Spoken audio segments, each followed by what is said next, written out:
The first time Kathleen Kincaid locked eyes with Xander Voss across the crowded saloon, she knew her life would never be the same. Not because of any romantic notions those had been beaten out of her by a cruel world, but because in his storm-gray eyes, she recognized something rare in Gonzales, Texas, in 1875. A man who might actually keep his word. Kathleen pushed her way through the smoky haze of the Lone Star Saloon, clutching her small leather satchel close to her side. 3 days without sleep had left dark shadows beneath her eyes, and her copper hair, once her pride, hung limply around her gaunt face. She had come to this dusty outpost with nothing but desperation, and the address of a distant cousin who, as the station master regretfully informed her upon her arrival, had died of fever 6 months prior. "Miss, you look like you could use a meal," called the barkeep, a round-faced man with kind eyes. "Kitchen still open."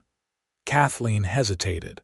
The few coins in her purse wouldn't last long, but her stomach cramped painfully. When was the last time she'd eaten? St. Louis? Somewhere in between. "Just some water, please," she said, approaching the bar cautiously. Every man in the place had turned to look at her. A woman alone in a saloon after dark was either lost or looking for work of a particular nature. Kathleen was neither, but explaining that would only invite questions she couldn't afford to answer. "Water's free," the barkeep said, sliding a relatively clean glass toward her. "But you look half-starved. How about some stew on the house for newcomers?" Before she could respond, a commotion at the batwing doors drew everyone's attention. A tall figure silhouetted against the dying sunlight stepped into the saloon, spurs jingling softly with each confident stride. The room quieted as he moved toward the bar, taking a position 2 stools away from Kathleen. "Evening, Sam." The newcomer nodded to the barkeep. "Usual. Coming right up, Xander," Sam replied, reaching for a bottle of whiskey beneath the counter. Kathleen tried not to stare, but there was something about the man that commanded attention. He wore a dark duster over a simple shirt, trail-worn but clean. A gun belt rested comfortably on his hips, the weapon holstered but clearly well-maintained. His face bore the weathered look of someone who spent long days under the harsh Texas sun, but his eyes remained alert, constantly scanning the room as if anticipating trouble. "You passing through or staying?" Sam asked Kathleen, placing a bowl of steaming stew before her that smelled better than anything she'd encountered in weeks. "I haven't decided," she replied cautiously, aware that the stranger Xander had turned slightly to observe their conversation. "Lodging's scarce," Sam continued. "Mrs. Peterson's boarding house is full up with railroad men, and the hotel charges double what it's worth." Kathleen's heart sank. She'd been counting on finding affordable accommodation. "Is there nowhere else?" "Wagon's comfortable enough in fair weather," the stranger named Xander commented, his voice deep and steady. Though not advisable for a woman alone, she bristled at his presumption. "I've slept in worse places, Mr. Voss, Xander Voss," he replied, tipping his hat slightly. "And I meant no offense, just stating a fact about these parts. Bandits and desperados aren't known for their gentlemanly behavior towards solitary travelers." Sam nodded in agreement. "He's right about that. Been 3 stagecoach robberies in the past month alone." Kathleen stared into her stew, the hunger momentarily forgotten. She couldn't afford a hotel, and sleeping outdoors would leave her vulnerable not just to outlaws, but to the terrors that awaited her in slumber. "I may have a proposition for you, miss," Xander said, interrupting her thoughts. "Kincaid, Kathleen Kincaid," she replied warily. "Miss Kincaid." He turned to face her fully now. "I'm in need of someone to help with cooking and basic chores at my ranch. Small place about 5 miles outside town. There's a cabin for hired help, small but private, fair wage and meals included. Kathleen's eyes narrowed. And what else would these duties entail, Mr. Voss? A flash of surprise crossed his face, followed by something like respect. Nothing beyond what I've stated. I've been without a cook since my last hand moved on 2 weeks ago, and trail rations get tiresome. The cabin has a lock on the inside, and I don't enter without invitation. She studied him, trying to detect deceit. Her experiences had taught her that men rarely offered something for nothing, especially to women in desperate circumstances. Why would you offer employment to a complete stranger? She asked bluntly. Because good help is hard to find, and you look like someone who needs honest work, he replied simply. Also, Sam here wouldn't serve my whiskey anymore if I let a lady starve or sleep rough when I have shelter to offer. The barkeep chuckled. He's right about that too. Kathleen took a spoonful of stew, buying time to think. The food was hearty and warm, reminding her how long it had been since she'd had a proper meal. Her options were limited. Spend precious coins on one night at an overpriced hotel, sleep in some dangerous corner of town, or accept this stranger's offer. How do I know I can trust you? She asked finally. Xander Voss met her gaze steadily. You don't. Just as I don't know I can trust you not to rob me blind in the night. Sometimes faith is all we've got.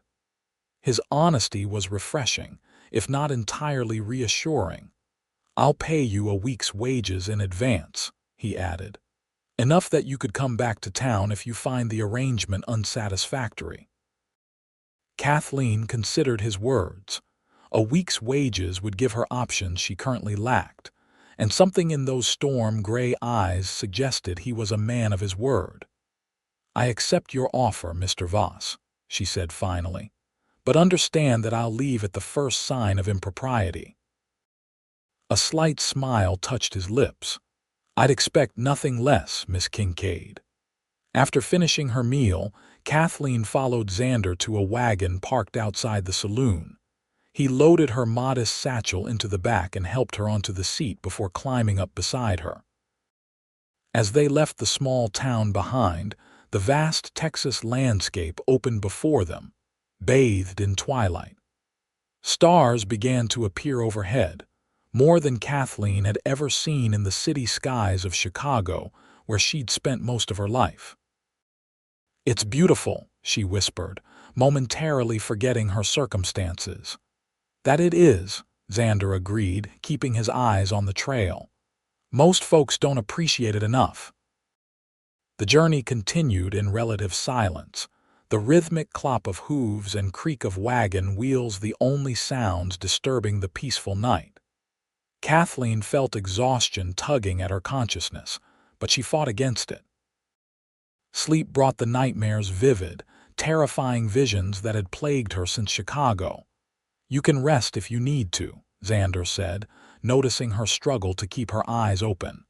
It's a safe enough stretch of road. I prefer to stay awake, she replied stiffly. He gave her a curious look, but didn't press the issue. After nearly an hour, they crested a gentle rise, and Kathleen saw lights twinkling in the distance. As they drew closer, she made out the shape of a modest ranch house with a smaller cabin nearby, just as he'd described. A barn stood to one side and fenced pastures stretched beyond. It's not much, Xander said as he drew the wagon to a halt, but it's peaceful. It looks lovely, Kathleen replied honestly. After weeks of travel and years of city living, the quiet ranch seemed almost otherworldly in its tranquility. Xander showed her to the cabin, a simple one-room structure with a bed, small table, and stove. As promised, the door had a solid lock. He lit a lantern for her and pointed out where everything was stored. There's fresh water in the pitcher and extra blankets in the trunk, he explained. Breakfast is usually at sunrise, but take tomorrow to settle in. We'll discuss duties after that. Thank you, Mr. Voss, she said, still uncertain about her decision but grateful for the shelter. "Xander," he corrected. "Out here, formalities seem excessive." After he left, Kathleen explored the small cabin. It was simple but clean, with a window that looked out toward the main house. She unpacked her few belongings and washed her face in the cool water, relieved to remove some of the travel dust. Despite her exhaustion, she dreaded lying down. Each night for weeks, the same nightmares had tormented her, blood on her hands, screams echoing in her ears, the face of the man she'd killed in self-defense contorted in death. She had fled Chicago to escape the law, but she couldn't outrun her own mind. Kathleen sat in the wooden chair by the window, determined to stay awake as long as possible. From her vantage point, she could see into Xander's front room where a lamp still burned. The silhouette of the rancher moved occasionally past the window, suggesting he too was having a sleepless night. Eventually, despite her best efforts, Kathleen's eyes closed and the nightmares claimed her once more. She woke with a scream dying in her throat, her body drenched in sweat. The cabin was dark except for moonlight streaming through the window. Kathleen gasped for air, trying to orient herself. The dream had been so vivid, the weight of the letter opener in her hand, the shock on Harold Blackwell's face as she plunged it into his chest after he'd cornered her in her employer's study, his hands tearing at her clothes. A soft knock at the door startled her. "Miss Kincaid." "Are you all right?" Xander's voice came through the wood, concerned but respectful. Kathleen hesitated, embarrassed by her weakness. "Yes," she called back, her voice shakier than she intended. "Just a bad dream. Would you like some tea? I've got a pot on." The offer was tempting. The alternative was sitting alone in the darkness, waiting for dawn or for sleep to claim her again. "I'll be out in a moment," she decided, reaching for her shawl. When she emerged from the cabin, she found Xander sitting on the porch of the main house, 2 steaming cups on the table beside him. He wore the same clothes as earlier, suggesting he hadn't yet been to bed. "You always stay up this late?" she asked, taking the offered seat and wrapping her hands around the warm cup. "Not always," he replied cryptically. "Sometimes the night brings better company than sleep." They sat in companionable silence for a while, sipping the surprisingly good tea. Kathleen found herself relaxing slightly in the peaceful night air. "You want to talk about it?" Xander finally asked. "Sometimes naming the demons makes them less frightful." Kathleen stiffened. "I don't know what you mean." "The nightmares," he clarified. "Been having them long." She stared into her tea. "A few weeks. Since Chicago." Her head snapped up, fear coursing through her. "How did you—" "Your accent," he explained quickly. "And your valise has a Chicago luggage tag half torn off. I don't mean to pry." Kathleen relaxed slightly, though suspicion lingered. "Yes, since Chicago." "I had nightmares after the war," Xander said, his eyes fixed on the distant horizon. "For years, still do sometimes." "How did you make them stop?" she asked, unable to hide the desperate hope in her voice. "Didn't entirely," he admitted. "But I learned to live alongside them. Found that hard work during the day meant deeper sleep at night, and when that failed, I just stayed awake and kept watch until dawn." "Kept watch for what?" "For whatever might come," he said simply. "For a new day, for peace." Kathleen felt tears threatening and blinked them back. "I'm afraid to sleep," she confessed quietly. "Every time I close my eyes, I see." She trailed off, unwilling to reveal too much. "You don't have to tell me what haunts you," Xander said gently. "Just know you're safe here for as long as you need to be." For the first time since leaving Chicago, Kathleen felt a small flicker of hope. Not that the nightmares would disappear, but that perhaps she might find a way to endure them. "Thank you," she whispered. "If you'd like," Xander offered, "I can stay out here and keep watch while you try to rest. No harm will come to you on my land, Miss Kincaid. That's a promise." The sincerity in his voice was unmistakable.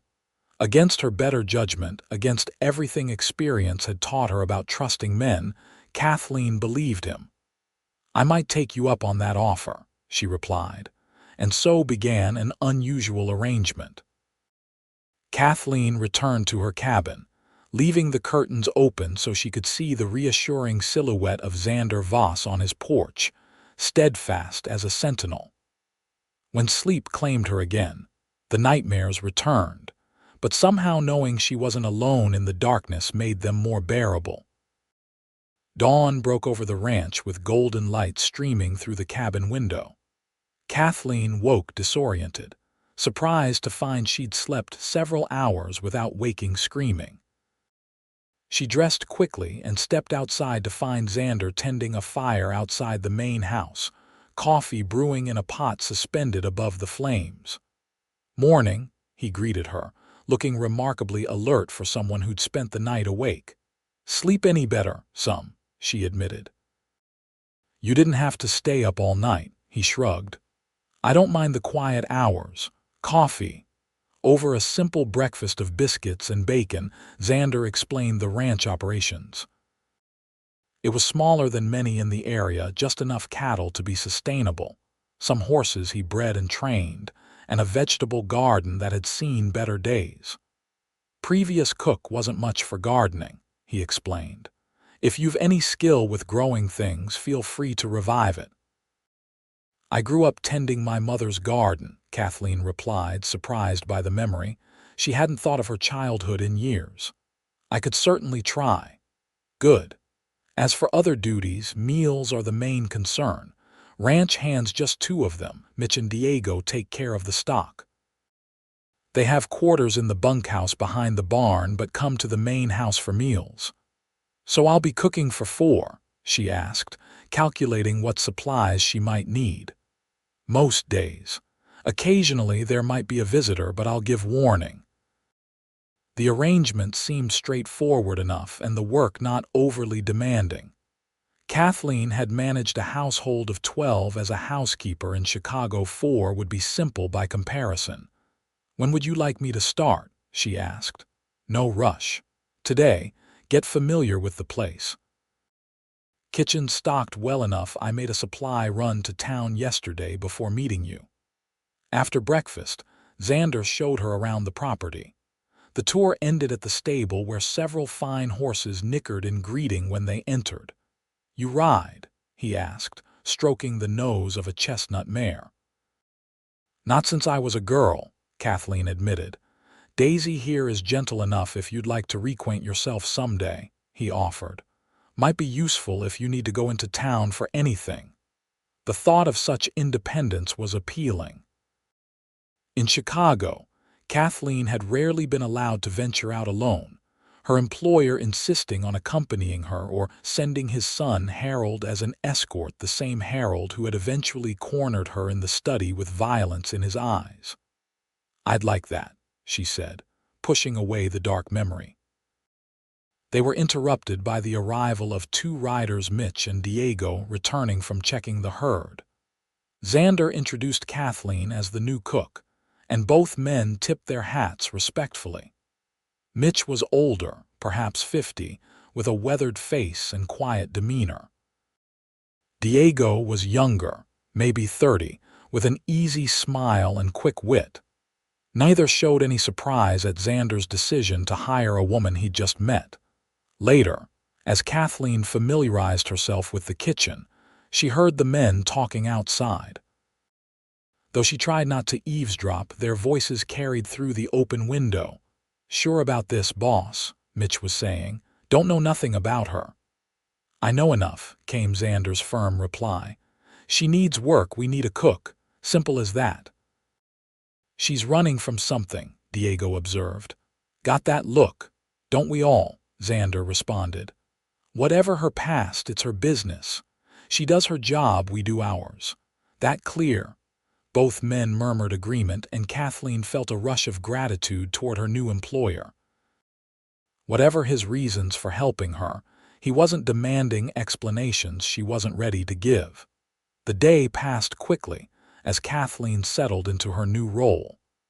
She prepared a hearty stew for dinner, using the vegetables and meat she found in the well-stocked pantry. The men ate enthusiastically, complimenting her cooking with genuine appreciation. "Best meal I've had since leaving my mama's house," Diego declared, helping himself to seconds. "Ain't saying much, considering your mama couldn't boil water without burning it," Mitch retorted, earning laughter from everyone, including Diego. After dinner, the ranch hands retired to the bunkhouse, leaving Kathleen alone with Xander. She washed the dishes while he dried them, working together in comfortable silence. "Thank you for today," she said finally. "For everything." "Just doing what's right," he replied simply. As darkness fell, Kathleen felt the familiar dread building within her. Despite having slept better in the morning, the prospect of night brought back her fears. "Would you?" She began hesitantly.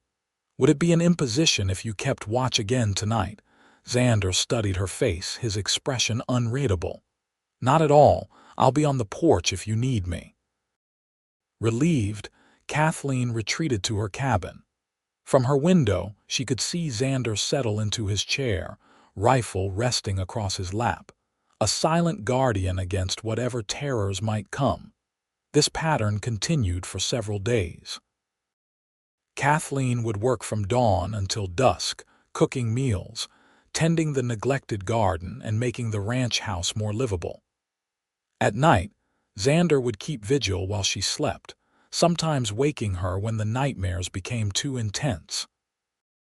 On the fifth night, when Kathleen woke gasping from a particularly vivid dream, she found herself unable to return to sleep.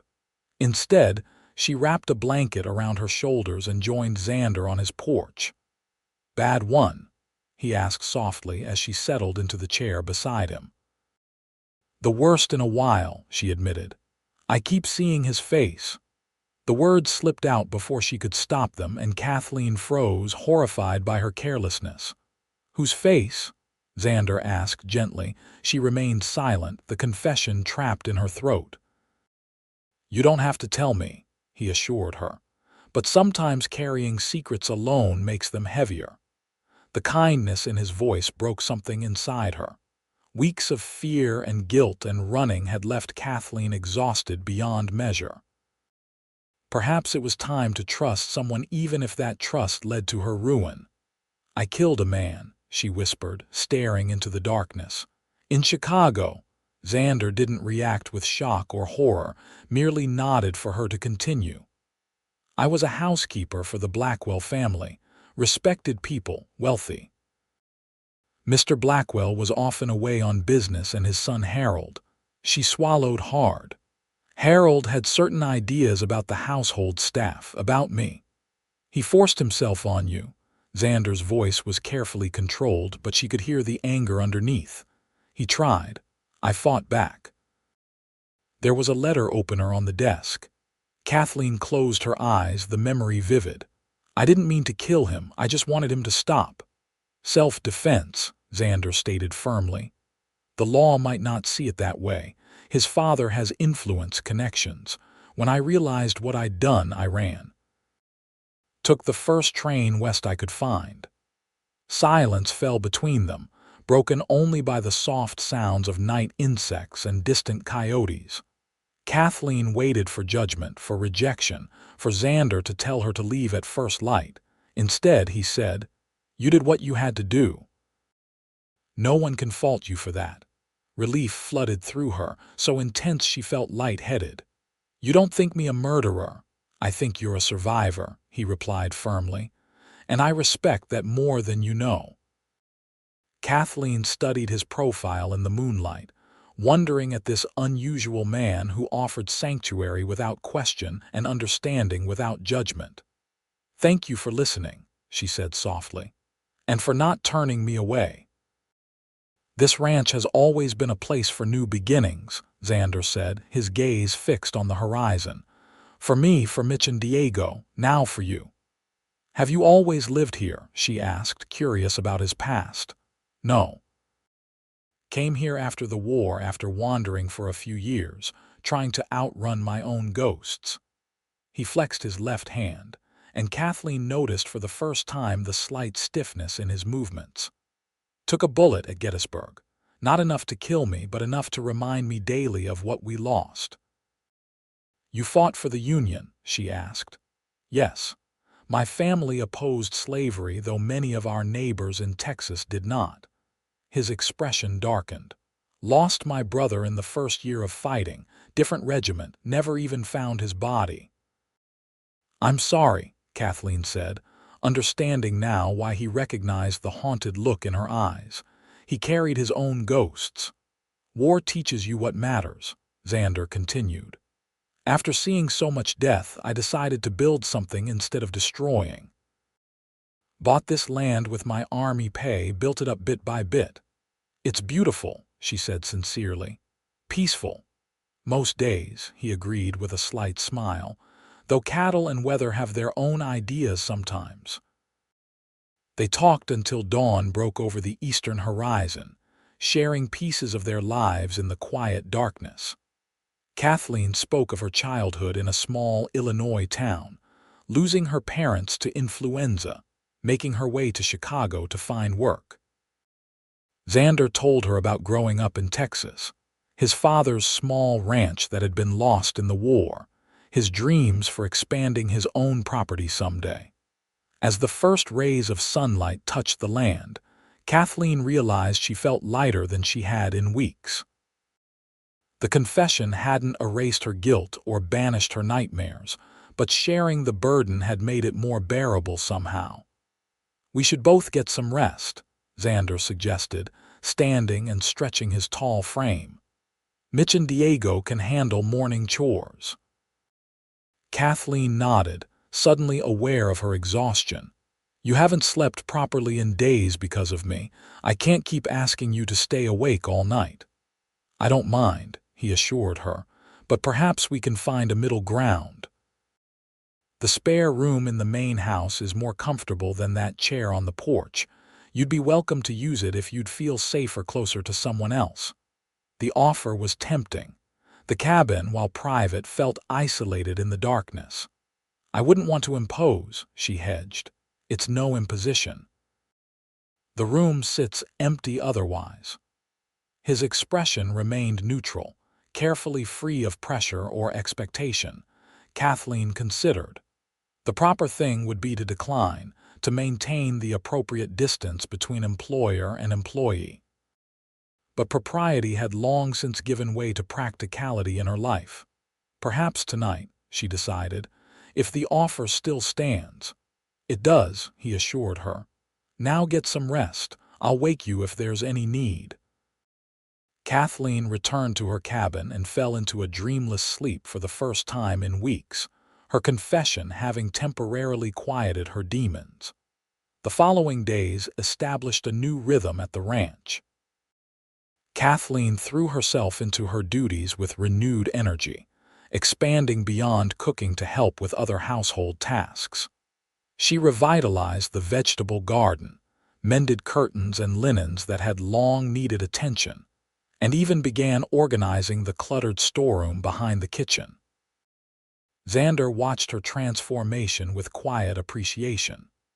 The haunted, gaunt woman from the saloon was gradually being replaced by someone with color in her cheeks and occasional laughter in her voice. She still had nightmares, but they came less frequently, and when they did, he was there to wake her gently and offer silent companionship until she calmed. After 2 weeks, Kathleen had moved her belongings into the spare room in the main house. The arrangement was purely practical. She slept better knowing someone was nearby, and Xander could get proper rest instead of maintaining his nighttime vigil on the porch. If Mitch and Diego had opinions about this development, they kept them to themselves. One evening, as Kathleen was hanging laundry to dry, Diego rode in from town with the mail and supplies. Among the items was a newspaper from San Antonio. "Thought you might like some reading material," Diego explained, handing it to her. Not much news reaches us out here otherwise." "That's very thoughtful," Kathleen smiled, tucking the paper under her arm to read later. After dinner, she settled in the sitting room with the newspaper while Xander worked on account ledgers at his desk. The comfortable silence was broken when Kathleen gasped, the paper trembling in her hands. "What is it?" Xander asked, immediately alert. "They're looking for me," she whispered, turning the paper so he could see. There, on the third page, was a small article. "Authorities seek witness in Blackwell death. Chicago police continue to search for Kathleen Kincaid, 24, housekeeper to the prominent Blackwell family, who disappeared following the fatal stabbing of Harold Blackwell, 32, on April 12. While initially suspected in the death, new evidence suggests Kincaid may have been acting in self-defense, according to sources close to the investigation. Anyone with information on her whereabouts is asked to contact authorities, who wish to question her as a witness rather than a suspect. Xander read the article twice, his expression thoughtful. "This changes things." "They're trying to lure me back," Kathleen said, panic edging her voice. "The Blackwells have influence. They'll make sure I hang regardless of what this says." "Or," Xander countered gently, "someone has spoken up on your behalf. Perhaps another staff member who knew about Harold's behavior." Kathleen hesitated. There had been others, the scullery maid who quit suddenly, the previous housekeeper who was dismissed without reference. But would any of them have the courage to speak against the Blackwells? "Even if it's true," she said slowly, "I can't go back. I can't face a trial, the questions, everyone knowing." "You don't have to decide anything tonight," Xander assured her, moving to sit beside her on the sofa. "But consider this. Living in fear of being found isn't much of a life."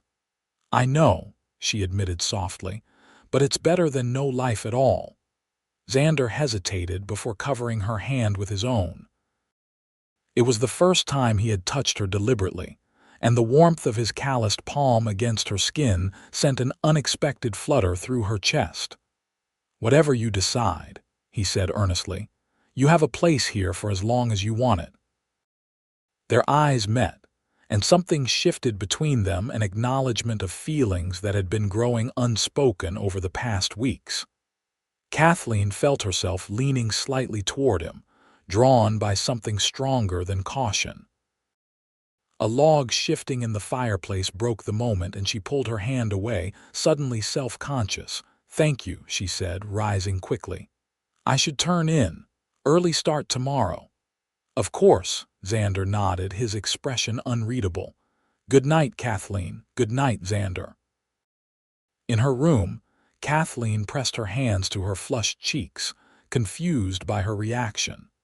She had sworn off any romantic entanglements after Harold Blackwell's attack. The risk was too great, the potential for betrayal too high. Yet Xander Voss was unlike any man she had ever known. His quiet strength, his unwavering respect, his willingness to keep watch through the darkness, these things had breached defenses she thought impenetrable. Sleep came fitfully that night, her dreams a confusing blend of terror and tenderness.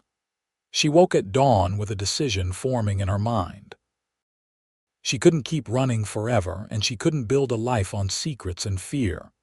At breakfast, she announced her intention to return to Chicago and face whatever awaited her. "Are you certain?"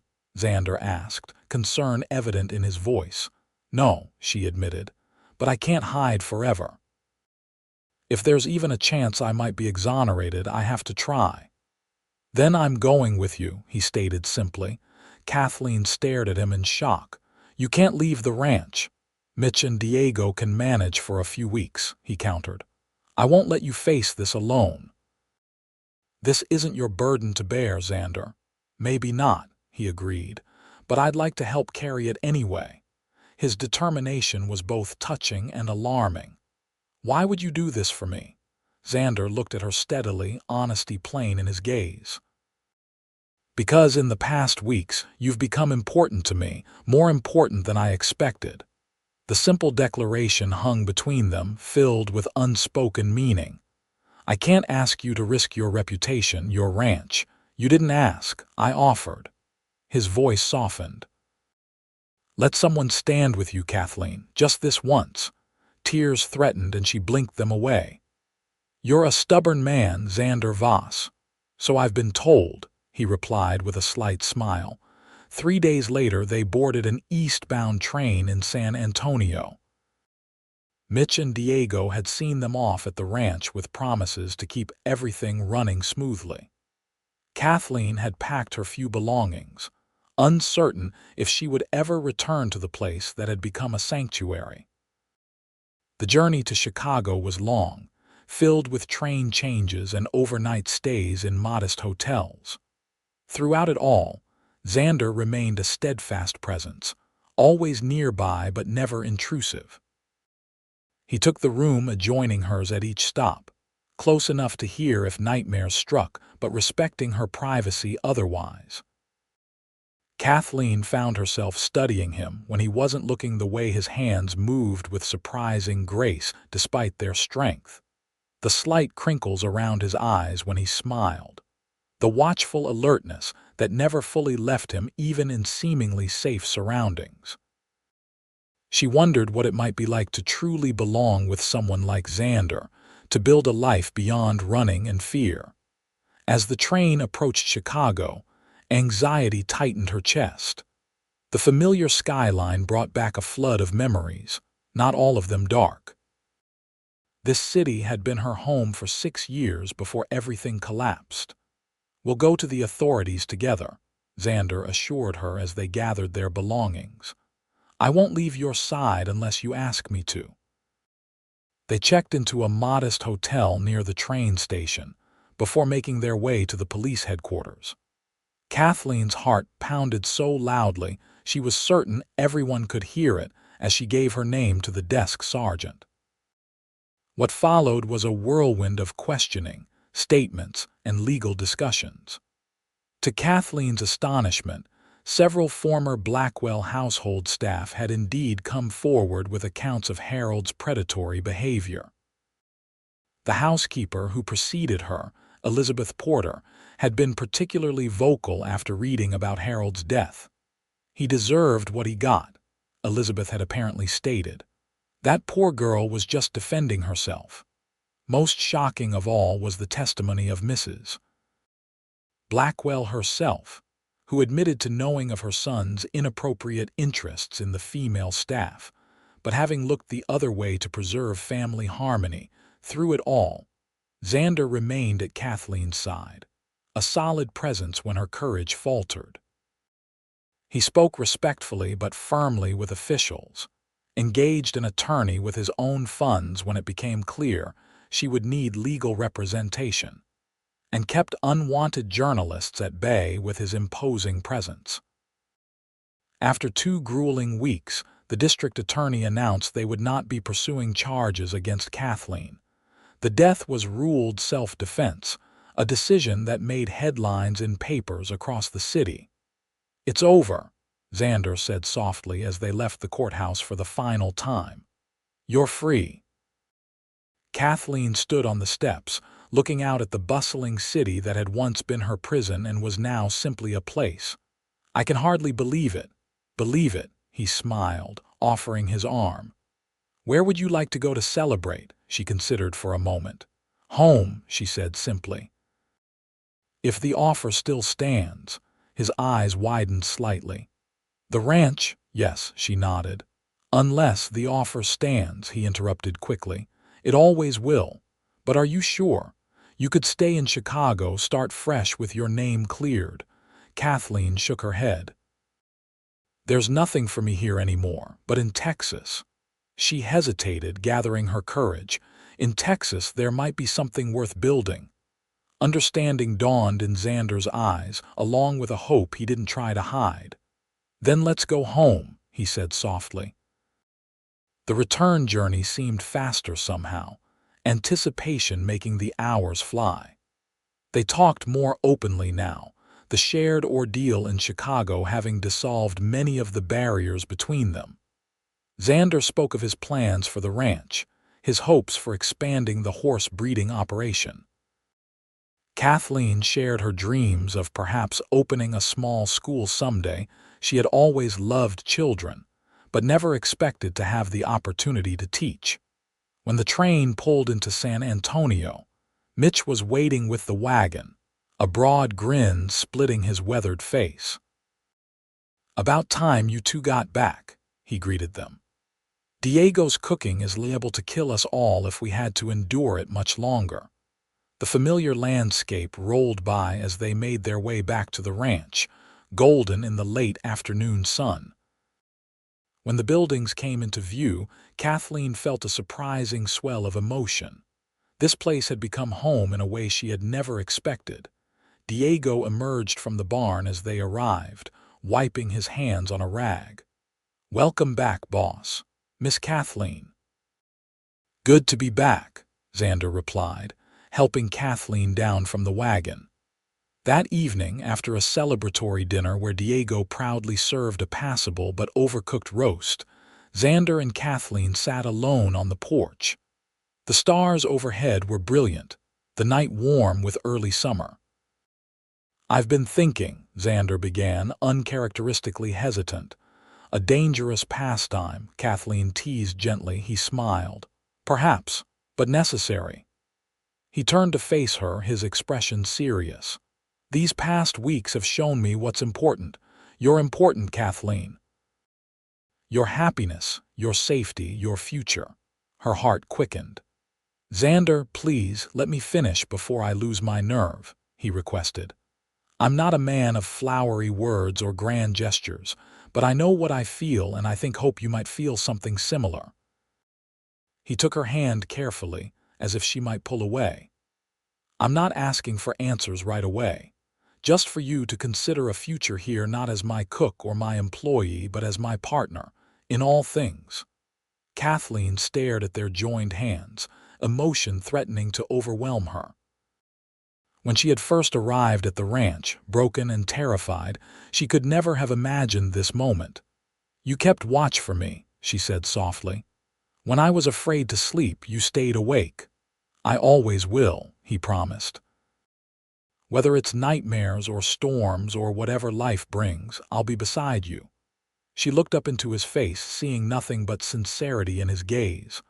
"I don't need more time to consider, Xander. I already know my answer," his breath caught. "And?" "Yes," she said simply. "Yes to staying. Yes to building something together. Yes to everything you're offering." The smile that broke across his face was like sunrise after the longest night. Slowly, giving her every chance to pull away, he leaned forward and pressed his lips to hers. The kiss was gentle, a promise rather than a demand, and Kathleen found herself responding with a certainty that surprised her. This man had earned her trust not through words but through actions, night after night of vigilance, day after day of respect. When they parted, Xander kept her hand in his. "The nightmares may not disappear entirely," he cautioned. "Mine still return sometimes." "I know," she nodded, "but they're easier to bear when you're not alone." "You're never alone again," he promised. "Not while I'm breathing."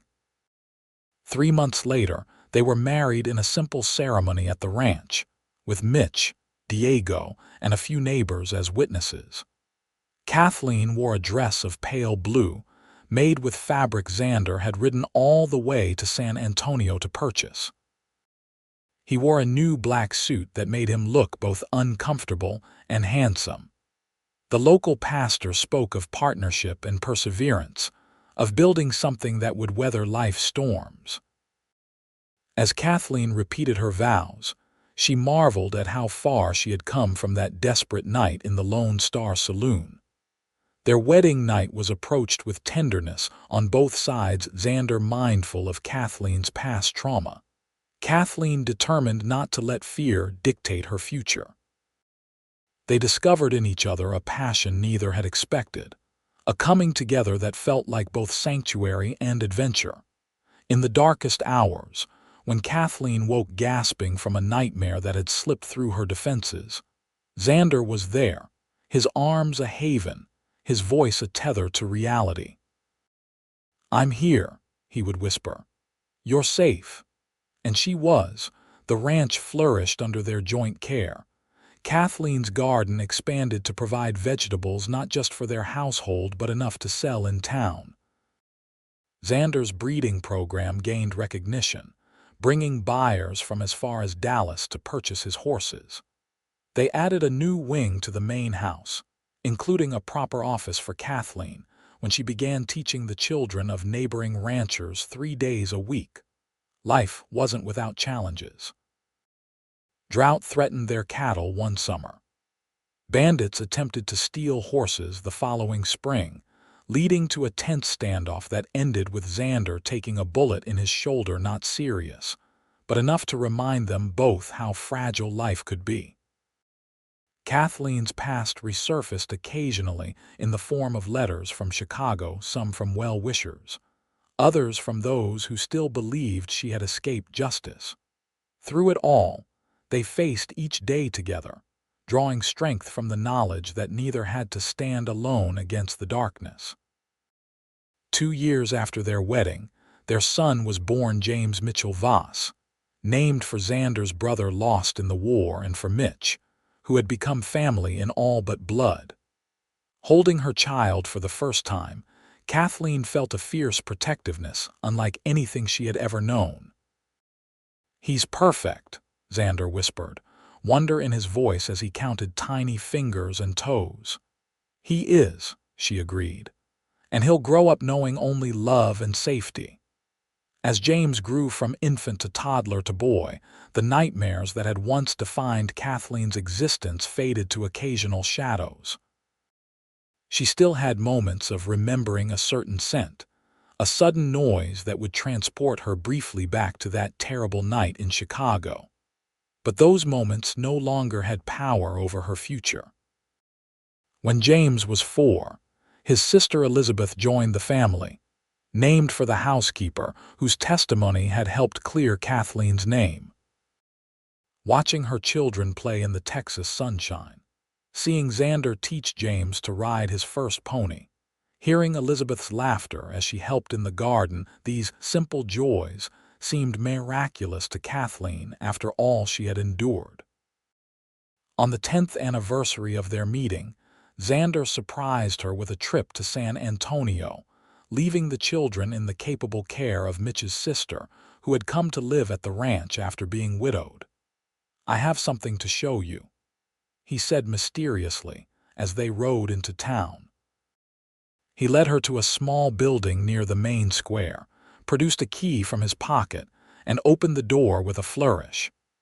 Inside was a bright, airy space with bookshelves lining the walls and small desks arranged in neat rows. "What is this?" Kathleen asked, confused. "Your school," Xander replied, unable to contain his smile.